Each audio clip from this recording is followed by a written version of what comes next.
नमस्कार साथियों आज जानेंगे कि श्राद्ध क्यों किया जाता है और श्राद्ध के अन्य लाभ क्या हैं। श्राद्ध क्यों किया जाता है, वह श्राद्ध कब और कैसे करें। आज श्राद्ध के बारे में जानकारी आपको इस वीडियो में मिल जाएगी। इस वीडियो को आप पूरा अवश्य सुनें।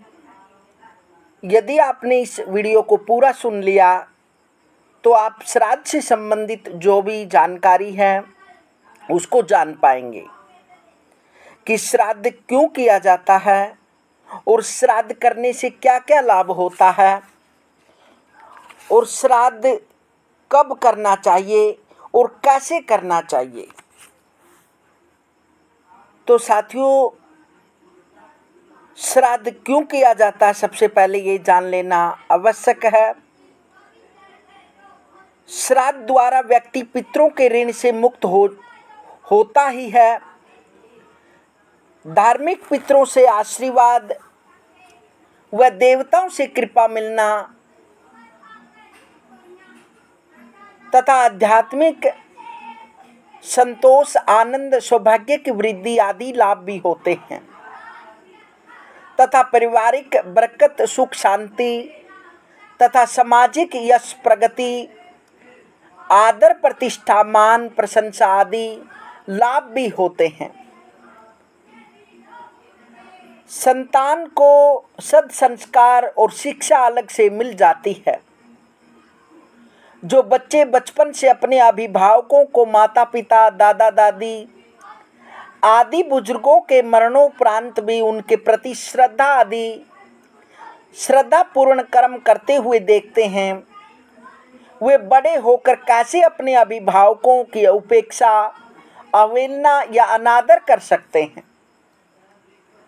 वे कैसे उनके बूढ़े हो जाने पर उनके प्रति अपने उत्तरदायित्व से विमुख हो सकते हैं।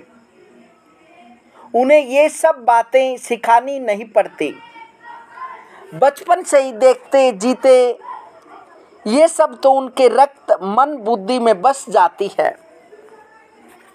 यदि शेष लाभों पर संशय, अविश्वास के कारण नकार भी दिया जाए तो क्या यही एक व्यवहारिक लाभ अपने आप में इसके लिए पर्याप्त नहीं है कि मरणोपरांत बुजुर्गों का श्राद्ध आदि किया जाए।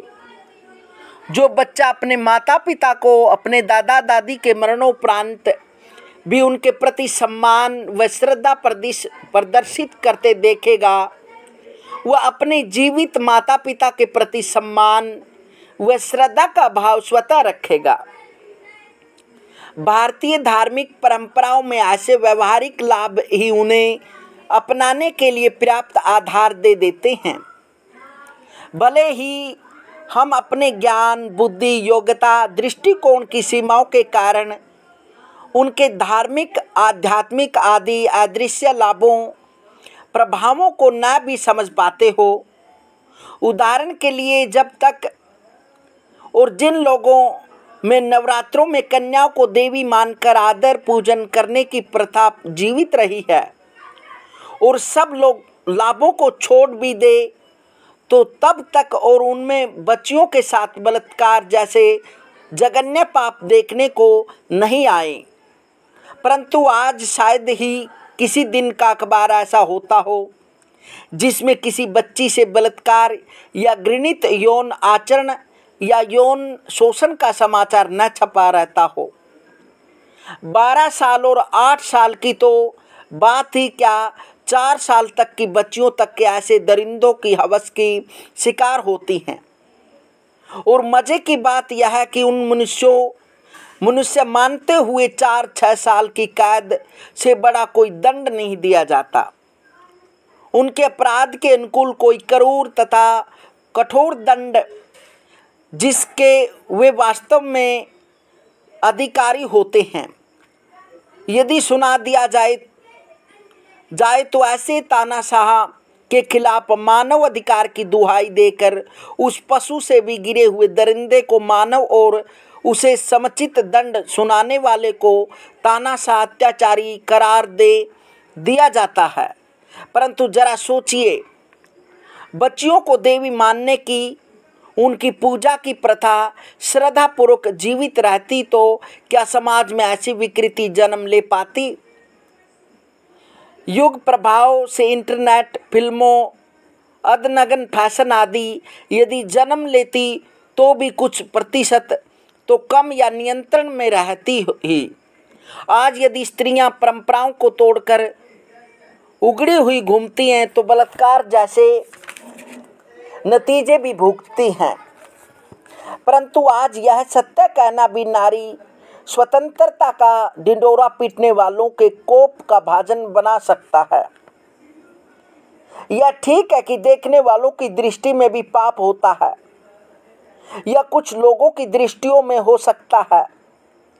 परंतु यदि हम सभी के सामने बदन उघाड़कर उत्तेजक फैशन के वस्त्रों व श्रृंगार के साथ स्वयं को प्रदर्शित करेंगे तो जिनकी दृष्टि में पाप है उनको उकसाएंगे, आग में पेट्रोल डालने का काम करेंगे, और जिनकी दृष्टि निष्पाप है उनको भी सनई सनी मिलन कर ही देंगे। यह सवाल स्वतंत्रता, अधिकार, समानता, न्याय का बाद में है, सुरक्षा का पहले है। रेड लाइट जंप करने वाला ट्रक ड्राइवर ही नियम तोड़ रहा हो और साइकिल सवार अपनी ग्रीन लाइट पर ही अपने अधिकार का प्रयोग करते हुए तथा नियम पालन करते हुए सड़क पार कर रहा हो, फिर भी ब्रेक मारने की, रुकने की, बचने की सावधानी साइकिल सवार को ही अपनानी पड़ेगी। यही बुद्धिमानी है, यही उचित है, क्योंकि कोई हादसा हो जाने पर अंतोगत्वा हानि, भय, आघात उसी का है, ट्रक ड्राइवर का नहीं है। अतः सुरक्षा सर्वप्रथम, शेष तर्क और दुहाई बाद में है। अधिक चर्चा से कुछ लाभ नहीं। समझदार के लिए इशारा भी पर्याप्त होता है और मूर्ख के लिए पूरा शास्त्र भी अपर्याप्त है। मूर्ख हृदय न चेत, जो गुरु मिले विरंची सम। ब्रह्मा के समान गुरु भी मिल जाए तो भी मूर्ख हृदय में चेतना जागृति नहीं होती। किंतु जो पूर्वग्रही या अटधर्मी हैं उनके लिए तो समस्त शास्त्र, व्याख्याएं, मीमांसाएं, उदाहरण तथा तर्क बेकार होते हैं, क्योंकि वह जानता तो चाहता ही नहीं, वह बस काटना चाहता है। जो वह माने बैठा है उसी को मानवता चाहता है। उसकी प्रवृत्ति तो शाक्त प्रवृत्ति होती है। समग्र शास्त्र में यह वह निरुत्तर भी हो जाए तो भी खटोला नहीं बिछड़ेगा ही उसका अंतिम निष्कर्ष या पटाक्षेप वाक्य होता है। श्राद्ध क्यों करें? सारांश यह है कि श्राद्ध अवश्य किया जाना चाहिए। इससे पितृ संतुष्ट होते हैं तथा पितृ ऋण से मुक्ति मिलती है। यही इसका मूल कारण है। शेष कारण, उद्देश्य, लाभ इसके बाद होते हैं, परंतु होते भी वे भी हैं। ऐसा नहीं कि मात्र पितृ तृप्ति तथा पितृ ऋण से मुक्ति ही उसका लाभ, उद्देश्य, कारण है। देव ऋण, ऋषि ऋण, पितृ ऋण हर मनुष्य साथ लेकर पैदा होता है तथा मरने से पूर्व आवश्यक है कि वह इन ऋणों को चुकता कर जाए। ऐसा धर्मशास्त्रों में स्पष्ट निर्देश मिलता है। पितृ ऋण न चुकाने से, पितरों को संतुष्टि न करने से, उनके कुपित करने से उनके शापवश व्यक्ति की आयु, सुख, स्वास्थ्य, भाग्य, वंश, राज्य, संपत्ति आदि की हानि होती है। जबकि पितरों की प्रसन्नता से आयु, स्वास्थ्य, विद्या, सुख, संतति, धन संपदा, सौभाग्य, स्वर्ग तथा मोक्ष की प्राप्ति होती है। जैसा कि कहा गया है, आयु प्रजाम धनम विद्याम स्वर्ग मोक्ष सुखानि च प्रचंति तथा राज्यम पितृ श्राद्धर पिता। अतः प्रत्येक बुद्धिमान तथा अपना व अपने वंश का कल्याण चाहने वाले मनुष्य को श्राद्ध कर्म द्वारा अपने पितरों को अवश्य तृप्त करना चाहिए। श्राद्ध कब और कैसे करें, श्राद्ध क्या है और इसे क्यों किया जाना चाहिए, यह जान लेने के बाद भी समझना जरूरी है कि श्राद्ध कब और कैसे करना चाहिए, विशेष परिस्थितियों में कहाँ करना चाहिए तथा किसको अनिवार्यतः करना चाहिए, या श्राद्ध करने के लिए अधिकारी कौन है। ऐसे ही प्रश्नों का उत्तर सभी के मन में जानने की अभिलाषा होती है। श्राद्ध के प्रकार, श्राद्ध के 3 प्रकार माने जाते हैं। नंदी मुख श्राद्ध जो शुभ कार्यों के अवसरों पर किया जाता है। पार्वण श्राद्ध जो पितरों का आह्वान कर उनके निमित्त किया जाता है। एकोदिष्ट श्राद्ध जो एक ही उद्देश्य पूर्ति के लिए किया जाए। स्कंद पुराण में श्राद्ध के 3 वेद हैं, नित्य श्राद्ध, नैमित्तिक श्राद्ध और काम्य श्राद्ध। नित्य श्राद्ध जो प्रतिदिन पितरों के निमित्त किया जाए उसे नित्य श्राद्ध कहते हैं।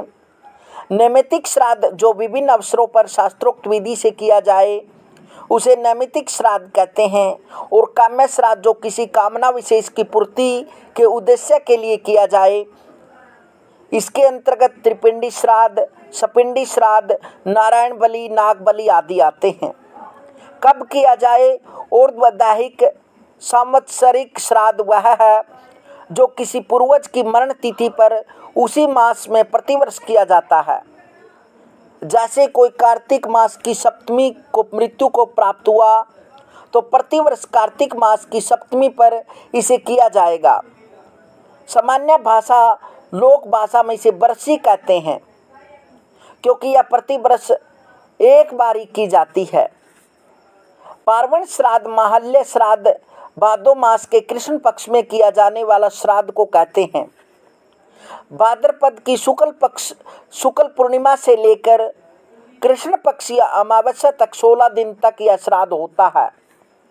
अश्विन मास में कृष्ण पक्ष की अवधि को श्राद्ध पक्ष कहते हैं।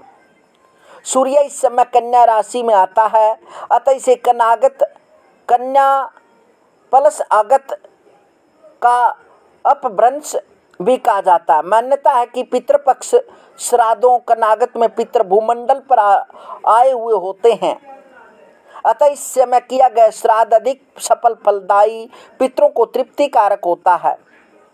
दरअसल सूर्य जब कन्या राशि में होता है तब उसका ऊर्ध्व भाग पृथ्वी से सबसे अधिक निकट होता है, अतः चंद्रमा के भी सूर्य के निकट कन्या राशि में आ जाने पर पितरों की अप्रोच अपने वंशज तक अधिक सुविधाजनक रूप से होती है।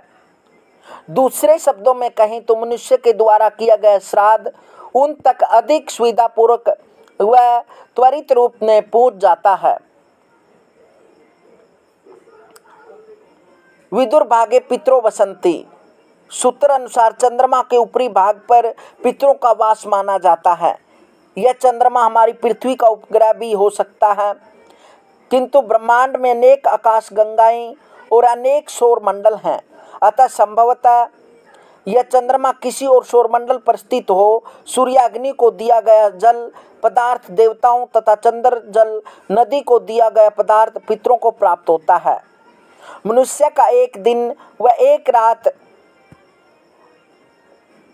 का होता है तो पितरों का एक दिन व एक रात एक मास का तथा देवताओं का एक दिन रात एक वर्ष का माना गया है।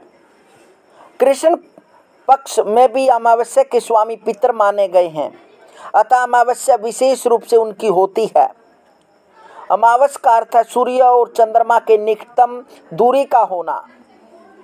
पूर्ण अमावस्या की स्थिति में सूर्य चंद्र का अंतर शून्यांश का हो जाता है। स्पष्ट है कि चंद्र व अमावस्या का संबंध पितरों से होते हुए भी अप्रत्यक्ष रूप से सूर्य से भी उनका संबंध है। सूर्य ही के प्रकाश का परावर्तन चंद्र करता है और अमावस्या में सूर्य व चंद्र का अंतर शून्य हो जाने से चंद्र दृष्टिगोचर नहीं होता। इसलिए श्राद्ध पक्षों से संबंधित होते हुए भी कृष्ण पक्ष व अमावस्या से विशेष रूप से संबंधित होते हुए भी सूर्य के कन्या राशि में आ जाने से भी संबंधित होते हैं। इसलिए कहा जाता है कि उत्तरायण के सूर्य के समय देह त्यागने वाले देव मार्ग से तथा दक्षिणायन के सूर्य के समय देह त्यागने वाले पितृ मार्ग से जाते हैं। प्रत्येक अमावस्या पर पितरों का तर्पण किया जा सकता है। नित्य पितरों का भोग समर्पित किया जा सकता है। नित्य की अपेक्षा अमावस्या महत्वपूर्ण है। श्राद्ध पक्ष कनागतों में तो विशेष रूप से श्राद्ध कर्म करना ही चाहिए, किंतु पितृ विसर्जनी अमावस्या तथा मौनी अमावस्या का महत्व पितृ शांति की दृष्टि से अधिक है। नवरात्र भी इस मामले में कम महत्व नहीं होते, क्योंकि ये ऋतु संधि के समय आते हैं तथा उस समय में की गई धार्मिक आध्यात्मिक सूक्ष्म क्रियाएं व शांति कर्म उपाय अत्यंत शीघ्र फलीभूत होते हैं। ऐसे ही महत्व सूर्य चंद्र ग्रहण, दीपावली, होली आदि का होता है। ये काल मंत्र आदि सूक्ष्म कार्यों के सिद्धि के अनुकूल रहते हैं। सामान्यतः श्राद्ध पक्ष में प्रतिपदा से अमावस्या तक जिस तिथि में मृतक ने देह त्यागी थी, चंद्रमा की उसी तिथि में उसका श्राद्ध किया जाता है। यथा प्रतिपदा में मरने वाले को प्रतिपदा को, द्वितीया वाले को द्वितीया में, अमावस्या वालों को अमावस्या में, जो पूर्णिमा में मरा हो उसका श्राद्ध प्रतिपदा से एक दिन पूर्व पूर्णिमा में करने से पितृपक्ष 15 दिनों की बजाय 16 दिनों का हो जाता है। यद्यपि ऐसा भी माना जाता है जिस पूर्वज की मरण तिथि आदि का ज्ञान न हो उसका श्राद्ध भी अमावस्या को ही करना चाहिए, क्योंकि अमावस्या विशेषतः सब पितरों से संबंधित होती है। परंतु कुछ अन्य नियम भी इस मामले में महत्वपूर्ण है, जैसे पूर्णिमा में देह त्यागने वालों का श्राद्ध भाद्रपद की पूर्णिमा को द्वारा नाना नानी का श्राद्ध किया जाए तो अश्विन मास की प्रतिपदा को, स्त्री सदवा मरी हो तो नौमी को, सन्यासी मरा हो तो द्वादशी को, युद्ध, अग्नि, दुर्घटना, डूबकर, विष द्वारा आदि कारणों से मरे व्यक्ति का चतुर्दशी को श्राद्ध किया जाना चाहिए। जिनकी मरण तिथि का पता न हो उसका अमावस्या में करें, परंतु कोई भी श्राद्ध हो वह सफल तभी होता है जब श्रद्धापूर्वक हो, क्योंकि श्रद्धया यम क्रियते ततः श्राद्धम, जो श्रद्धा से किया जाए वही श्राद्ध है। सूत्रानुसार श्रद्धा अनिवार्य है।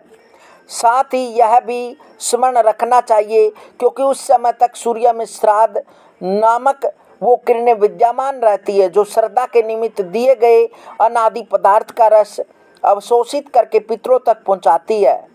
मध्याह्न में किया गया तर्पण इसलिए पितरों की अक्षय तृप्ति प्रदान करने वाला माना जाता है। इस प्रकार से पितरों का श्राद्ध करना चाहिए। और इस पूर्ण वीडियो को सुनकर आप जान गए होंगे कि श्राद्ध कब और क्यों और कैसे करना चाहिए और श्राद्ध करना क्यों अनिवार्य है। इसलिए श्रद्धा भक्ति से श्राद्ध करना चाहिए, क्योंकि इन श्राद्धों में जब भी हम हमारे बुजुर्गों को याद करते हैं और उसी के कारण यदि किसी का हमारे से पूर्व 3 पीढ़ी के कोई भी पितर हमारी याद ना हो या उनका नाम ना हो, ज्ञात अज्ञात जो भी पितर हैं, तो हम उनके निमित्त यदि हमको लगता कि हमारे घर में कहीं ना कहीं पितर रुष्ट हैं, तो फिर हम किसी भी पुण्य तीर्थ पर त्रिपिंडी श्राद्ध कराते हैं और उसी से फिर हमारे पितर को मोक्ष प्राप्त होता है और वो प्रेत योनि से छूटकर पितृ योनि में प्रवेश करते हैं और उनका मोक्ष हो जाता है। इस प्रकार से आप अपनी श्रद्धा भक्ति से पितरों का तर्पण करें और श्राद्धों में प्रतिदिन तर्पण अवश्य करना चाहिए। और यदि आप तर्पण भी नहीं कर सकते तो कम से कम गौ के निमित्त ग्रास निकालना चाहिए, काक बलि अवश्य निकालनी चाहिए। हमारे ऋषि मुनियों ने कितना हमारे को दिया है, हम उनका कभी भी उपकार नहीं भूल सकते, क्योंकि यदि हमारे घर में कोई बड़ा सामर्थ्य नहीं है भंडारे करने का या कोई बड़ा दान पुण्य करने का, तो हम फिर अपने ग्रास में से 1-2 ग्रास निकाल सकते हैं, उससे भी हमारे पितृ प्रसन्न हो जाते हैं। तो हम इस बात के लिए जो हमारे पूर्वज हैं, जो हमारे ऋषि मुनि हैं, उनका हम वंदन करते हैं और उनकी प्रार्थना करते हैं कि हमारे ऊपर जो भी किसी भी प्रकार का देव ऋण, पितृ ऋण, ऋषि ऋण है, हे देवताओं, हे ऋषियों, आपकी कृपा से वो दूर हो और हम श्रद्धा भक्ति से हम उनको याद करते रहें। और हम श्रद्धा भक्ति से करते हुए हमारे इस जीवन में जो इस मृत्यु लोक पर आए हैं, इस मृत्यु लोक पर सभी प्रकार के सुख हम प्राप्त करें। हमारे को आयु, स्वास्थ्य, विद्या, धन, संपत्ति व सुख, सौभाग्य, स्वर्ग तथा सभी प्रकार के सुख भोग कर अंत में मोक्ष की प्राप्ति हो, इस प्रकार की कामना हम करते हैं। हरि ओम।